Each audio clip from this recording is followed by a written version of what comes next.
Welcome back to the Working Audio Tools podcast with myself, Ed Thorne, and fellow YouTuber Paul Third, where we interview audio industry professionals, pick their brains about what makes them tick and what they look for in mix engineers.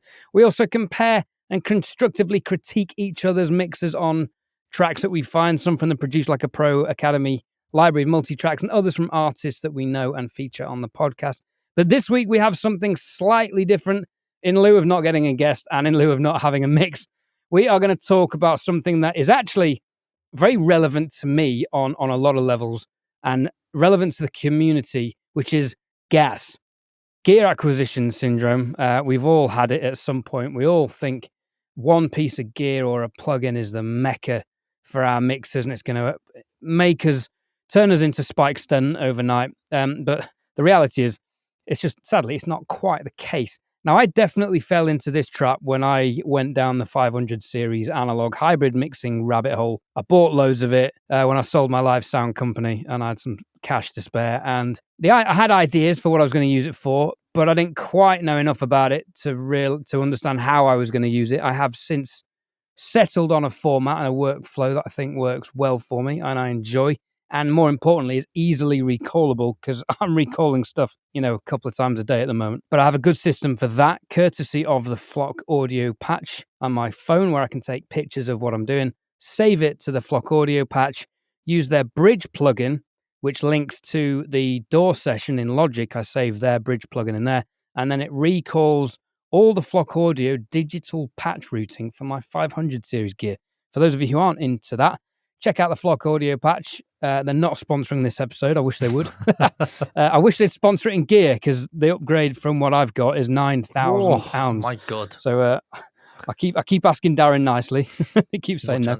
But what I realized very quickly about the 500 series gear is it's not about the gear. It's not that analog, in my opinion, in some cases sounds better than plugins. In some cases, analog can't do what plugins can do. It is 100% how you use it and the tools. That's what she said. Over to Paul Third. Look, I think we've got to be realistic with one another, right? I've got to be realistic with everybody watching this. Now, what I've realised, and it pains me, it kills me. I'm Scottish, right? We're tight, super tight. But unfortunately, in the world that we live in, a lot of the times you've got to look the part as well as sounding the part. And, Instagram and, stuff like that has kind of, created this need for looking, better than you may sound. And sometimes, you just kind of have to go out and invest in yourself, and you do have to buy the odd piece of analog equipment, or it could be, I don't want to say a console, or it could just be like a fader port 16, like what I've got, or just a 500 series rack of a few preamps. Because, what I've learned with this studio, and it kills me because I don't want to buy a Neumann U87, but everybody I've spoken to so far, because I'm speaking to people that have worked in other studios and been signed and a few big artists, one of the first things they say to me is, so, do you have any Neumanns? I'm like, no, but I've got this, I've got the Lauten, I've got this, I've got that, I've got the Austrian Audio OC818. Yeah, but do you have any Neumanns? I'm like, no, I don't have a Neumann. Yeah, it's just because it's got to be a Neumann, mate. U87s, mate. Vocals, U87s. Have you got a 1073? Yeah, I do have a 1073. Yeah. Is it a real one? No, it's not a real one, but it's as close to the real deal as you can get. Right, okay. Have you got a CL1B? I'm off. No, okay. So then you've got a point. You get to a kind of a point where you've got this struggle of what's the kind of accepted industry standard that the artists expect because they see it, in these big studios, or if they're big enough, then they've worked, they've went through Neve Pre's, they've went through CL1Bs, they've went maybe through SSLs and Neve consoles and stuff like that. So it is very hard, but I think what you've got to do is you've kind of got to be realistic and understand that you're not going to be able to afford that. And really, you'll only invest in this stuff if you really, really, truly think that you're going to be doing this as a full-time profession. If you're a hobbyist, yeah, do what you want, fill your boots, but don't go spunking money on something that's, it's not going to be any good to you. I want to kind of bring this back to Ed, and obviously you've went through a massive, a really bad bit of gas. It's stinking down in Ed's studio. The amount of gas that's going on down there, my God. You've got 500 series. You've now got PSIs with the sub. You've now got Trinov in there. You've even got rack mount analog gear. You've got a ton of mics as well. Not that you bought a lot of those mics. The benefits of being YouTubers, especially Ed, and when it comes to interfaces as well, doesn't pay for any interface these days. What I've just said, how has that resonated to you? Have you went through this? Are you going through this? Or do you think that I'm maybe talking a little bit of bullshit? I wanted to get into analog gear because I wanted to learn the gear. I wanted to learn why these certain pieces are so revered. So I got a couple of Neve 1073 preamps. Admittedly, the LBs, the purists will tell me that they don't sound the same because they're not. They're not vintage. They're not vintage. You've not got Cornhill transformers in them. No. Or what is it? No, the Mariners. The Mariners. Well, that's not true. They do have Mariner transformers in them. So is it the cutter? The clones don't have Mariners because that is a Neve invention. Yeah, mine just got Cornhills in them. So I wanted to learn the gear, and I've run some of it through Plugin Doctor to learn how it's responding and how wide the curves are. But it's just, for me, it's just a learning curve, and I get so much joy out of learning. And YouTube is a fantastic way of learning because you get very quickly told if you've done something wrong in a video, or you get told of other ways you could do stuff or better ways, and questioned why you've done certain things, and you have to have an answer. So you're always learning. You have to fill in those gaps of the knowledge base. I didn't go to audio college like Paul did, so going from live sound, where I basically learned on the job and learned by asking everyone I know questions, which I do endorse that way of learning, because experience is more realistic than learning physics to learn how to turn on a preamp. I get there's a use for that in high-end studios, but not in mine. And just learning makes my life interesting, varied, and enjoyable. With regards to gas, I feel like I might be at the end of it. There's only one thing really I can think of. As soon as I bought the PSI speakers, I had distributors coming out the woodwork being like, "You need better converters now. Oh, for God's Your sake. X16's crap." Here we go. Here we go. I was like, right, okay, well, hang on. From the X6, the X16 has better conversion, and you can hear it in the top end. In regards to the rest of it, I'm sure there are better converters.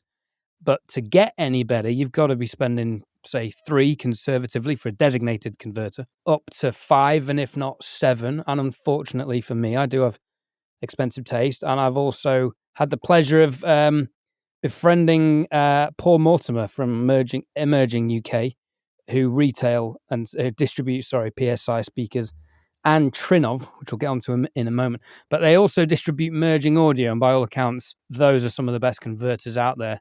And we priced up what I would need to replace the X16, and it came in at £7,000, which I am definitely £7,000 away from affording at the moment, having just bought the subs. No, that's gas. That's as you serious mentioned gas. earlier. My God, fuck's sake. That pisses me off. The thing is, at that point, I will put my hand up and say my studio is far better than I need and far better than I can justify. But I was in a position where I don't have a mortgage, I don't have kids, I sold a business, and I could afford to put this into the next phase of my life and my career. So, and I wanted to do it, and I just love this stuff. But the pièce de résistance, Paul, is Trinov. The new Trinov Nova is out. The room correction soft computer on steroids. It destroys Sonarworks, and it makes the Neumann MA1 look like Ableton compared to Pro Tools or Logic.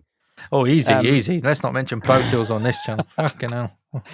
But what it's done is I've had to get used to using the subs, stereo subs versus one sub. There'll be a video coming out about that because that's quite an interesting difference. And Trinov is just blowing my mind.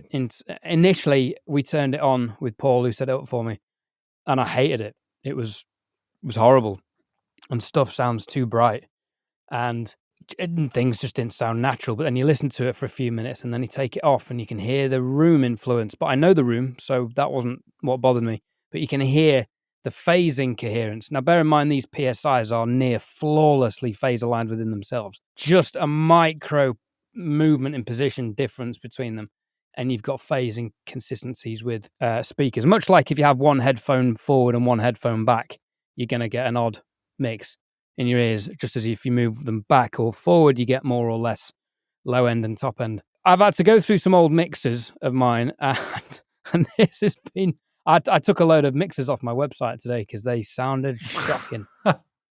And I am listening to stuff now. Very confident things will translate, although I did send something to M earlier, and he said, "Nah, there's not enough bass." But that might be a stylistic thing. He's mixing Right, okay. heavy kind of hip-hop pop stuff, and I was mixing a rock track that isn't quite so bass heavy. So I think it was maybe somewhere in between. But Trinov enables me to choose the crossover point between the subs and the speakers, which is interesting. Different filter slopes. So I'm trying to find a balance, which I think I've found. Crossover at 62 hertz, 24 decibels per octave shelf, and I had it at +2.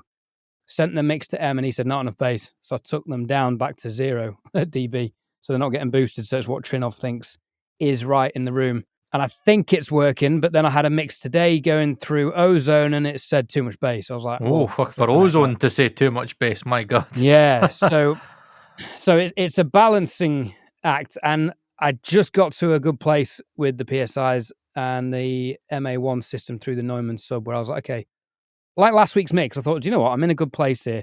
And then I've ruined it for myself again. So Gear Acquisition does come with its perils. Now, Trinov, don't get me wrong, I'm not going to sell it because already I can hear how things are going to translate better. I'm hearing more stuff than I need to, and I was hearing more stuff than I needed to when I got the PSIs. So there may be hurdles in this process, but I feel like I'm at the end of my G.A.S journey. I'm definitely at the end of it financially. Distrokid sponsors the Working Audio Tools podcast, and 30% off your first year subscription can be found in the podcast show notes and the YouTube video description. Hyperfollow is the easiest way to place all of your content in one single place, making finding all of your content super easy for your audience. Upload artwork for your release, edit the information, and apply links to all of the streaming platforms your music is going to be available, which of course on DistroKid is potentially all of them that exist now and even in the future. Add social media buttons so your audience can find you and your latest music video. Creating a beautiful landing page with a preview of your music is easy with Hyperfollow. Hyperfollow links can be created for all of your releases, and it enables you to create pre-save links for your audience to pre-order your music before it's released. This link is shareable on all of your platforms and a great way to promote your next release, only with DistroKid. Now, on the converter topic, there is no way I would advise anybody on spending the amount of money that people do spend on converters. It's ridiculous. And I want to use this kind of, and it is a fact, right? If you speak to people in the industry, they'll tell you that if we think about the 80s, the 90s, and the noughties, right? If you speak to people in the industry, they will tell you that something like an Audion, right? So say like an ID14 Mark II or like an Evo SP8 or like an Evo 16, they will tell you that the converters in the Audion surpasses a lot of the fucking like expensive converters that were getting used in the 80s and the 90s and the noughties. But like we will still listen to those mixes from the 80s, the 90s and the noughties, and we will go, yeah, wow, those mixes sound absolutely amazing. Ed mentions it quite a lot. It's diminishing returns, right? So if it was good enough in the 80s and the 90s and the noughties, why is it not good enough now? Why do we need to spend so much money on something that isn't going to be in the final mix? For example, right, I could mix a record on an Audion or a Focusrite Scarlett, right? The DAC is what you hear coming out of your speakers or your headphones, right? It doesn't imprint any sound unless you were to do like a loop back, like what people used to do with the Lavery Golds. They would do a loop back, so you would actually put the mix through the converter. But you know what Ed's talking about here is what people are saying to buy thousands and thousands and thousands of pounds for expensive converters so you can get in a tiny little improvement through your monitoring. So it's what you hear. But also routing your analog gear in and out, which takes a conversion stage each way. Yeah, it's a lot of bullshit. Like I've done ADC tests, and look, the thing is with ADC converters, right, is that analog to digital converters, there is no transparent converter on the market. It doesn't exist. There is nothing that's going to completely null. Every pass through, there is a slight change in the sound. Whether you could hear it or not is very, very debatable. When I did my null tests, and I'm going to do another one, I'm going to do it with the Audion SP8, the Evo, Apollo X6 and 3 of the converters that are on Access Analog do a loop back on pink noise, and we're going to measure the null to actually see how transparent they are. And actually, the null, if the null is audible enough, say if it's like minus 60, minus 50, minus 40 dBFS, there's going to be something audible in there. What it is, I'm going to try and get to the bottom of it. So that every single converter has a kind of sound to it. You've got certain things like the burls that are meant to sound like tape. They add a little bit of saturation in there. For when it comes to like ADC, my God, from what I measured back in the day, the Audion ID 44 was just as transparent as like a $3,000 Lynx Aurora. I think there was like a difference of 3 dB, and then we're talking like minus 55 or minus 60 dBFS of a null, which is barely audible, right? We're talking very, very, very small differences that most people won't be able to hear. So, like, the ADC differences are minute, they're minuscule, right? And there is no such thing as a transparent converter. It doesn't exist.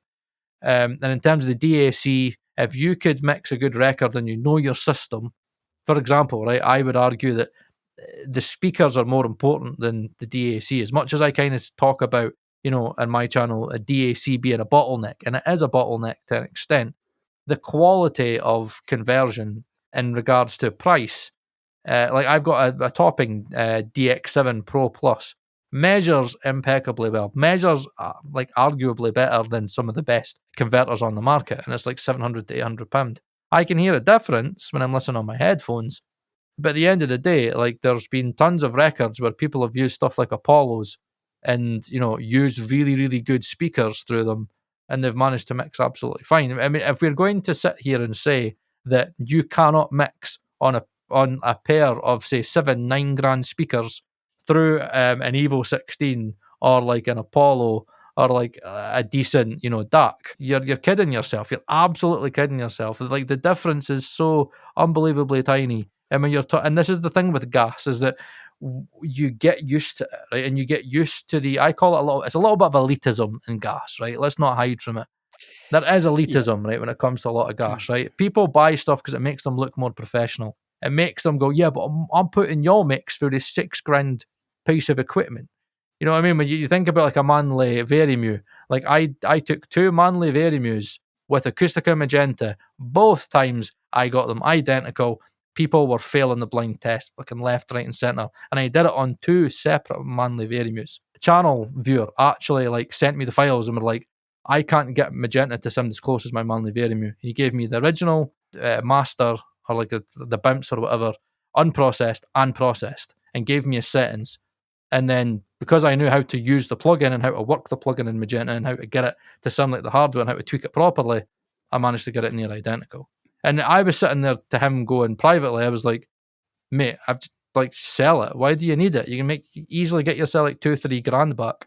And then he was just like, yeah, I know, but it looks good, doesn't it? And like, and he was like, clients actually, again, it's like they do like it. They come in and go, oh, that's $3,000 automatically. It's all, look, the thing about G.A.S is it's all psychological bullshit, right? It's all these tactics that manufacturers use. And a good example is me and Ed were speaking about Bart Herc.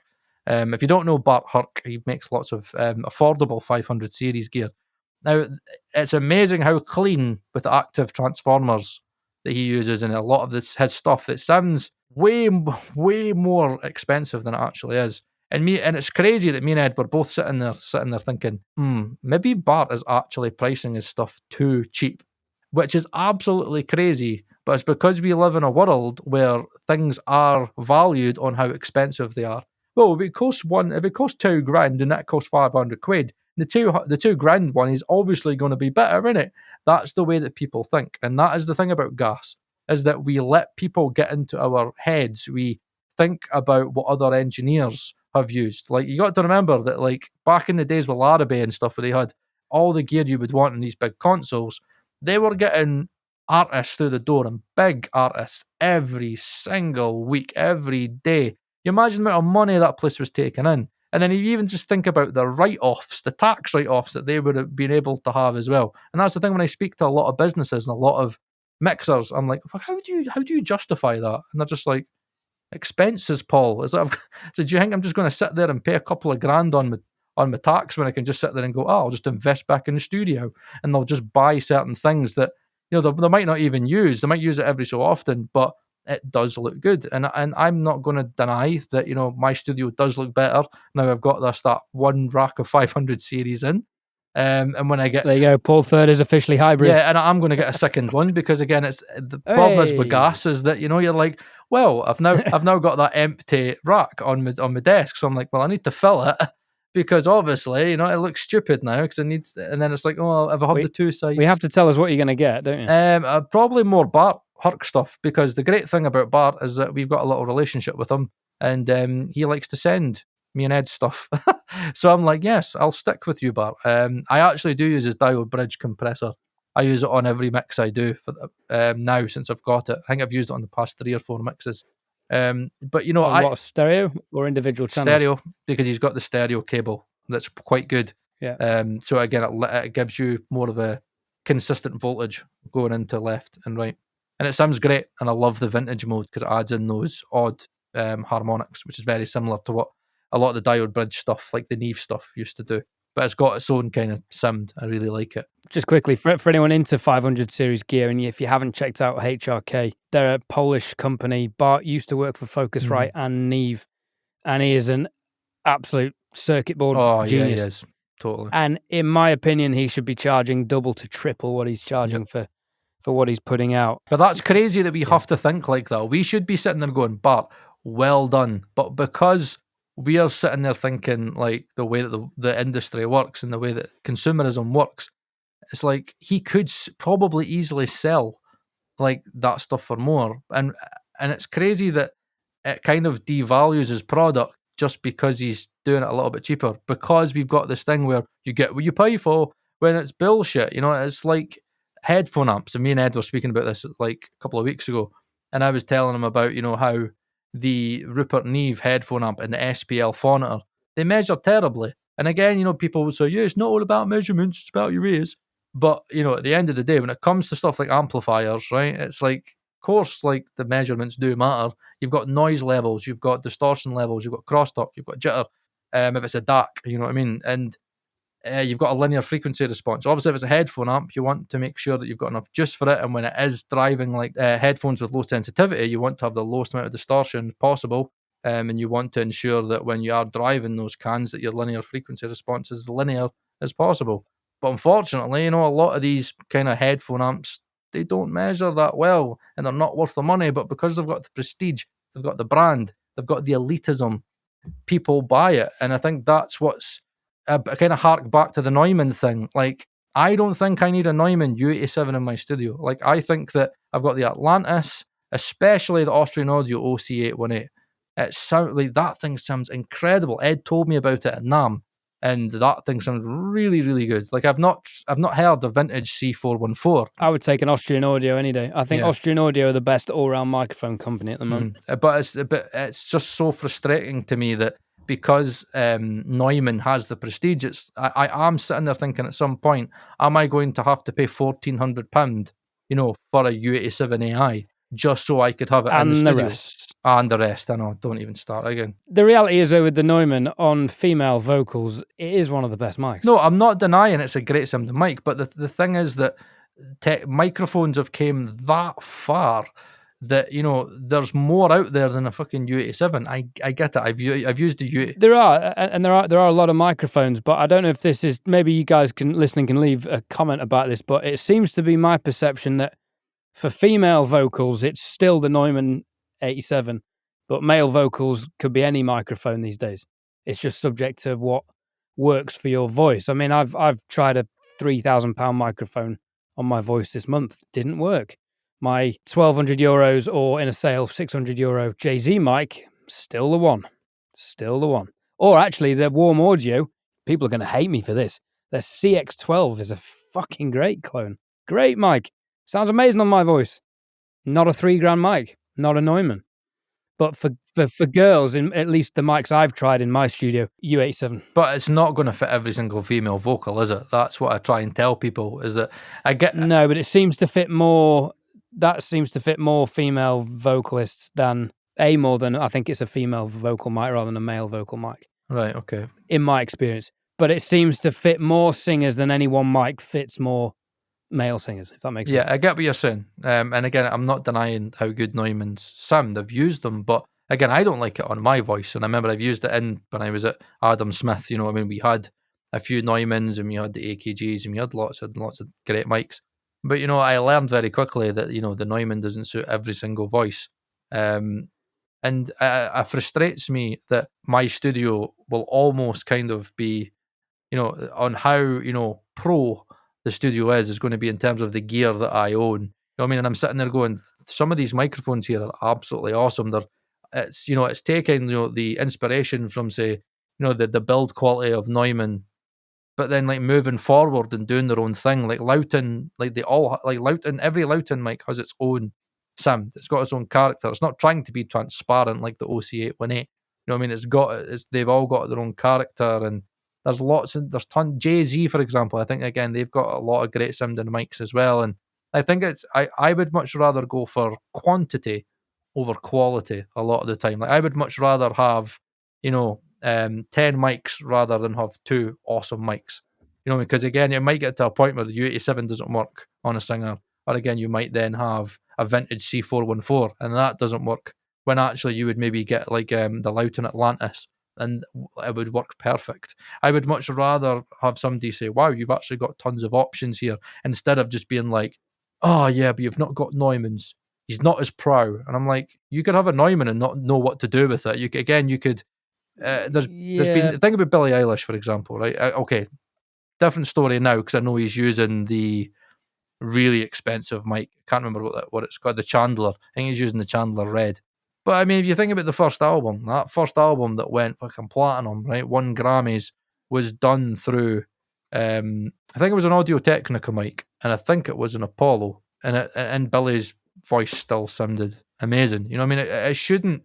It shouldn't stop you from making music. It shouldn't stop you from feeling that you can't release a record, or this shit about, you know, you're not as pro because you don't have a really expensive piece of kit. And that to me is the crutch of G.A.S. Once you've got one, it's kind of like, yeah, but I need to get another one. And it's like, I kind of feel like many people lean on this kind of ego of gear. It's like it's an egotistical thing to have the U87, you know, to have all the gear, to have like a vintage LA2A, to have vintage 1176s, to have an SSL desk, you know what I mean? Where it's... Okay, I'll tell you what though, I'm going to throw you a spanner, Paul, because if there were 2 studios in your town, your village in Scotland, and they were the same price, and the average customer who has no idea what a Loughton is, no idea what a Lewitt is, no idea what a Jay-Z or an Austrian Audio is, but knows what a U87 is, and knows what a Neve preamp is, which studio are they going to go to record vocals if they don't know any better, but they see one studio has that vocal chain and one has a load they're of always going to choose the U87, and that's what I'm saying. So is it worth, sadly, from a commercial point of view, with your studio getting the killer vocal chain that you will probably use every time? I mean, I don't track without my Neve anymore, ever. Just why wouldn't I? Why would I use anything else? I've tried other preamps. Interfaces don't come close to it. I've done the tests. So I'm going to use that all the time. If I had if a U87 was my vocal mic, I would use that all the time. I try, like with the Jay-Z V67, I try other mics. I come back to the V67 every time. So is it worth having in your arsenal anyway? And then you can also appease the more conscientious client who does know what they're talking about. And if you want to get into the nitty gritty of, well, the Loughton has an ultra large diaphragm, which gives increased bass response and reduces proximity effect. You can nerd out on that stuff if they get it, but the average person is not going to give a flying fart. Yeah, but then is that not just so sad that we live in this world where artists, you know, only know a very short, they only have like a very like small minimal picture of what a studio should look like, and you know, I'm sitting here. It is. It's sad. But you have the opportunity to educate them by getting them in. So you could do this on YouTube. You could do the comparisons on YouTube. You could say, take the U87 and I'll raise you this. Yeah, but what's better about this? What's better about that? And you could do it in the studio if you could be bothered. You could try different mics. Look, actually, I know you want this mic, but just hear this one on your voice. I think that'll be better. So again, having the gear is one thing, knowing your gear, having the tools to use your gear, the skills, I mean, is far better than not having the gear. Yeah, but I know what it You is. know what I mean? I know what, mate. It's just shit, and I feel for people. I feel for a lot of the people that will watch this channel, or again, young people that are starting up. Wanting to be, mix engineers and stuff, knowing that they're going to have to invest in stuff. When they already, could be able to get killer vocals and get killer recordings and mix completely in the box on headphones and kind of compete. It's a shame that we need to invest in such superficial shit. As much as Neumann's are great, and I get it, and again, I'm not denying that your PSIs will sound awesome. You know what I mean? But there is this element of we need to, invest in ourselves to be at a level of pro. It's almost like for me that there is a cost to be pro. You know what I mean? It's like being good at your craft isn't enough. It's almost like to get to get a ticket for the bus. It's kind of like, yeah, I'll let you on the bus, but you're gonna have to pay fucking 10 grand for your ticket, and that ticket's gonna get you this, that. And it's just a shame. And I just think that I thought society was going to get a little bit better, and I thought G.A.S. was going to get a little bit more deflated. Oh, do you mean you have faith in the human race, Paul? I know. I like to think you must live in a tiny village. Live in London for a year, and you'll have no fucking That's faith in very anyone. true. No, I think that's a good point Ed's made there, because Ed lives, and again, very much like when we were in LA. You know what I mean? Like the LA studios all kind of seem to have the same staple.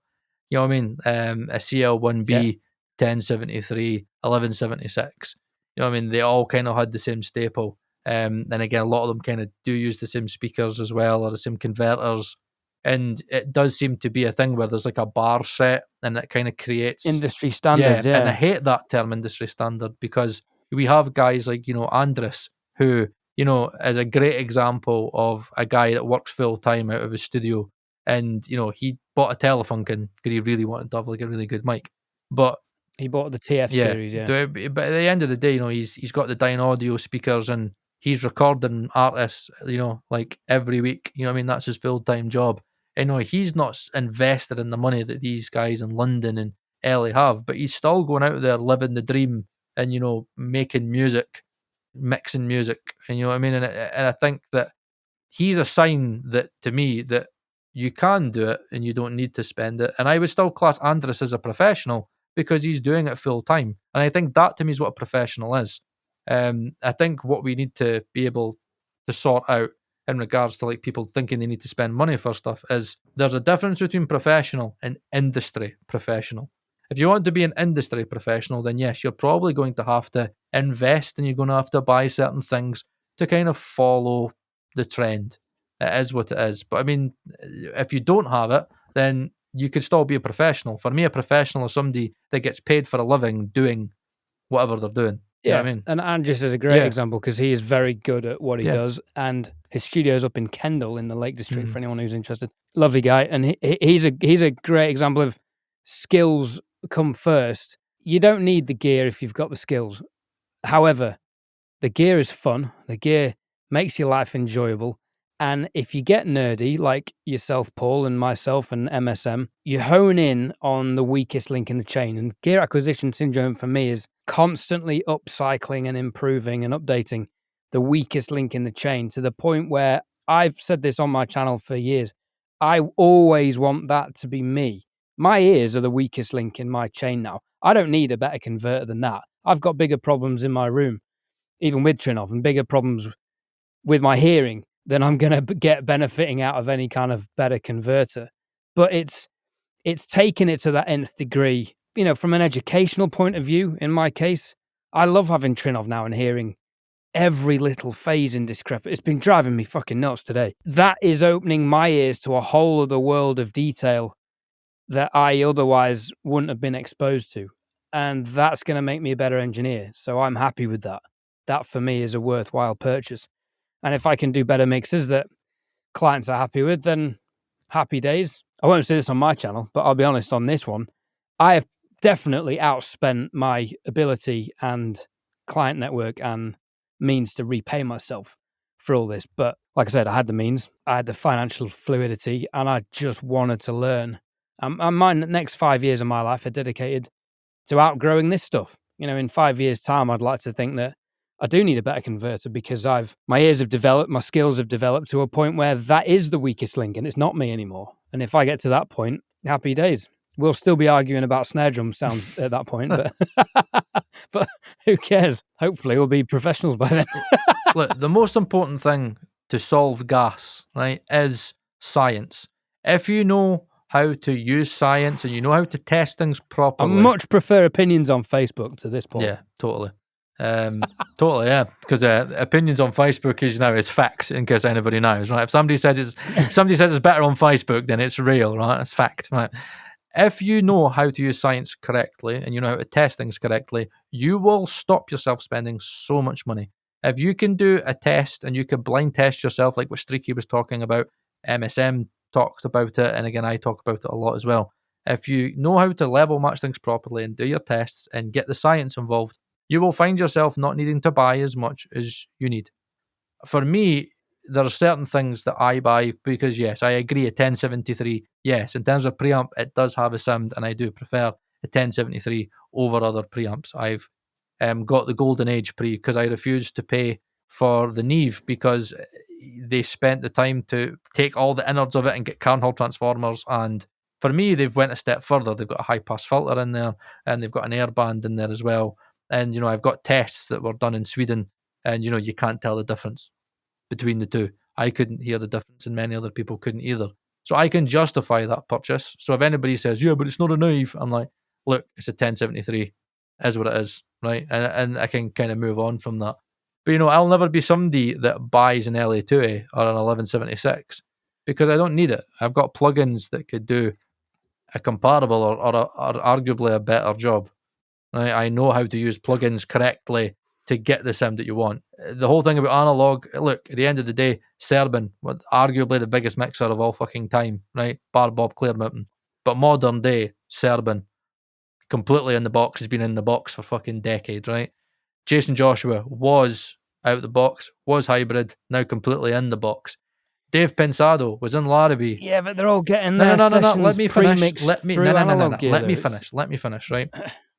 Again, Dave Pensado mixed on an SSL console, and he actually preferred his in-the-box mixes to his console mixes, right? Yes, right, many people are still hybrid, and yes, analog gear is fun, but what I want to make clear is that it's easier for me and Ed to talk about certain things because we do have a privilege, i.e. in YouTube, right? There are certain things that we don't need to pay for, and we've got to accept that we are in a better position in many ways. There's a lot of expensive things that we don't have to pay for. Can I just chime in that these are not free items? These are on the proviso that we provide content for these goods. So we are paying for them with time, but yeah, if you have time like I do to be doing this, yeah, you can pump out videos and exchange for products that improve your studio. It is a very, very privileged position to be in. But as YouTubers, we have positioned ourselves in a position of authority and, for want of a better word, influence, because I hate that. But as a result, we have to know the gear, and that involves using a lot of it, and it's time consuming.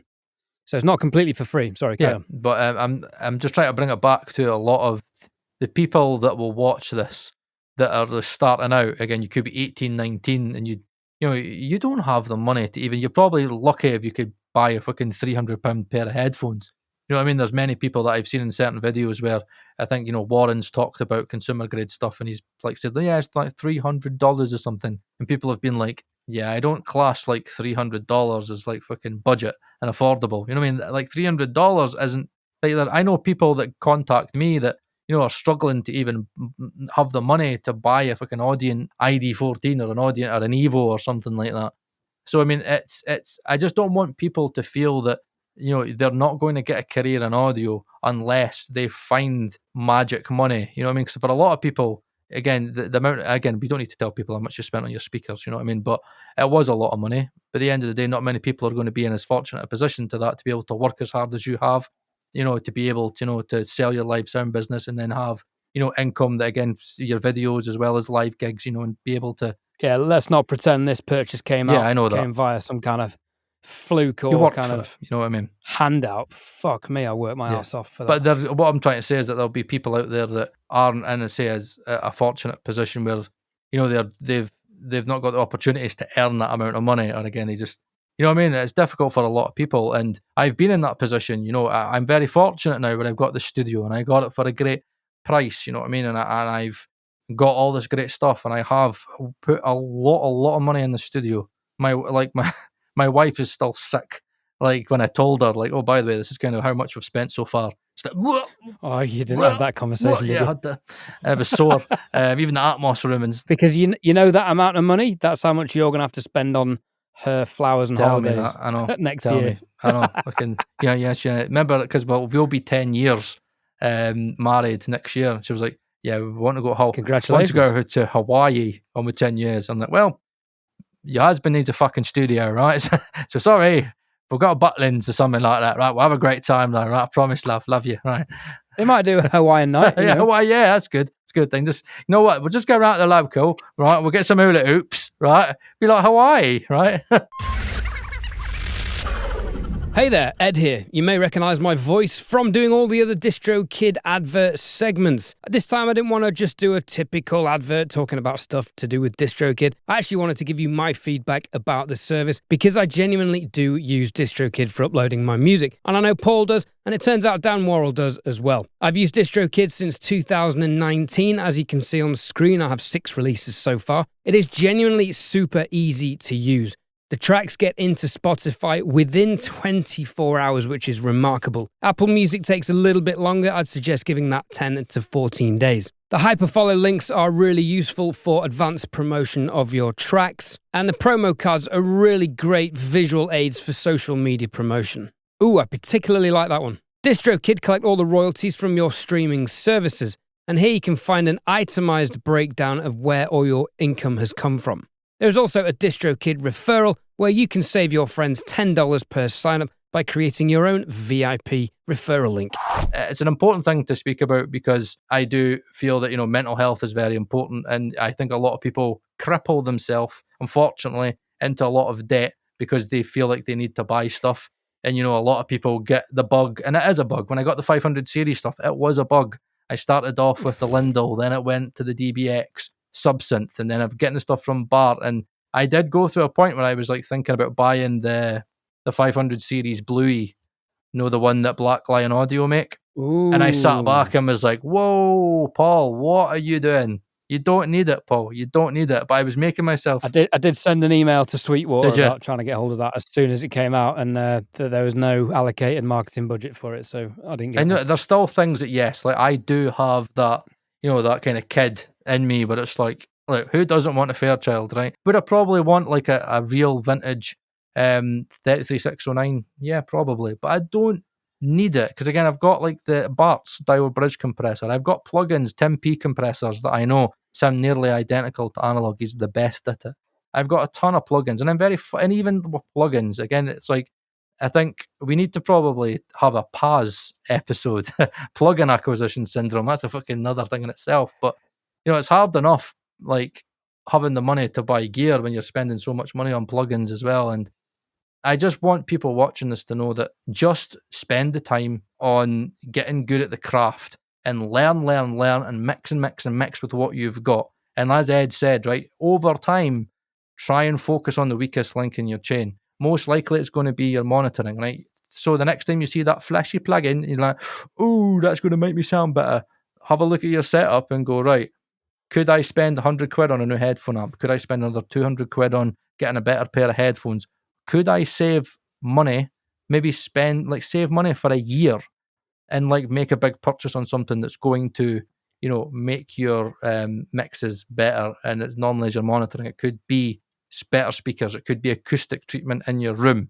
I see lots of people spending loads of money on analog gear and expensive speakers, and they've got shit treatment in their room, and you're like, what are you doing? Like, what are you doing?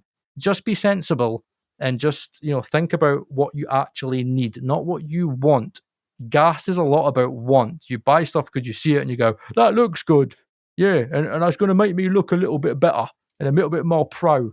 And I think we've got to stop thinking about pro and just thinking about good, right? Just thinking about At the end of the day, what does your client get at the end of the day? It's the end mix. As long as your client gets the mix and they go, that's exactly what I was looking for. Thank you very much. As a mix engineer, you can walk away, chef kiss, and move on to the next one. I'm a little bit different because I might have like clients in here, but for most of you mix engineers out there, you can work globally. Nobody needs to see your studio. If you want, you could probably get AI to make you a fake studio and nobody's going to be in it, and you can pretend that you've got all this great stuff. Not that I'm saying you should be like falsifying what you've got, but it happens from time to time. I see engineers, getting the chance to maybe have a day in the studio and their main profile picture is them behind a console when actually they're sitting in their mum's basement mixing on a pair of $100 headphones. Are you referring to me there, Paul, with my little day trips to no, absolutely not. Real World and Angelic? No, absolutely Rack, not. I was not Abbey referring Road, to you, Ed. Strong Rooms. Even though, I don't even like to speak. Don't know all this. I don't even like to. Don't know what. Stop it, right? Because you're just making us jealous. Fucking going to Peter Gabriel's studio and shit like that. Know what?